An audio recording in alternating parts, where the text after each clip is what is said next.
Kalau kau tak nak kongsi rezeki, aku okey lagi tau. Tapi kau tolong jaga bahasa kau. Ini adalah jalan LP7 Seri Kembangan. Kalau petang jalan ni memang busy. Minta maaf lah geng, aku bukan nak marah kat korang. Aku nak cerita pasal tempat makan lesehan ni. Dia betul-betul ada dekat roundabout LP7. Orang Seri Kembangan mesti tahu punya kedai ni. Kalau kau perasan dekat kaunter kedai makan ni, ada orang letak sambal, ada orang letak gula-gula, orang letak keropok.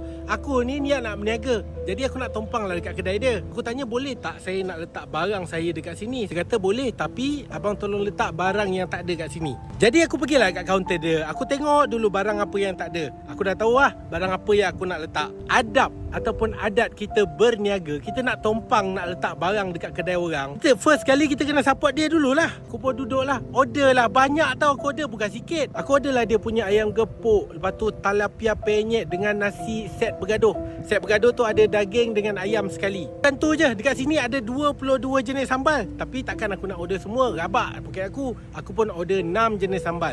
Macam sambal kedondong, sambal petai yang biasa aku makan lah. Air pun aku tak ambil air yang murah. Aku order dia punya air avocado, lepas tu fresh orange, lepas tu teh botol dengan bandung soda tau. Soda gembira dia panggil. Aku order juga dia punya chicken chop. Bukan murah tau, 100 lebih tau. Semua total aku order. Nak tumpang tempat orang, kita order, kita support dia dulu. Lepas aku dah settle semua makan, inilah waktu dia. Aku pergi kat kaunter, aku pergi cerita dengan owner dia. Bila tengok semua barang ada, aku cakap dengan dia, memandangkan QR tak ada, aku nak letak aku punya QR. Lagipun kalau aku letak QR, dia pun senang, aku tak payah datang lagi. Orang nak bayar terus bagi QR aku, orang bayar kat situ. Jangan berkira sangat. Kata nak kongsi rezeki, yang orang bayar cash tu ambil lah. Aku tak nak kira. Yang orang bayar QR tu, QR je lah kat aku.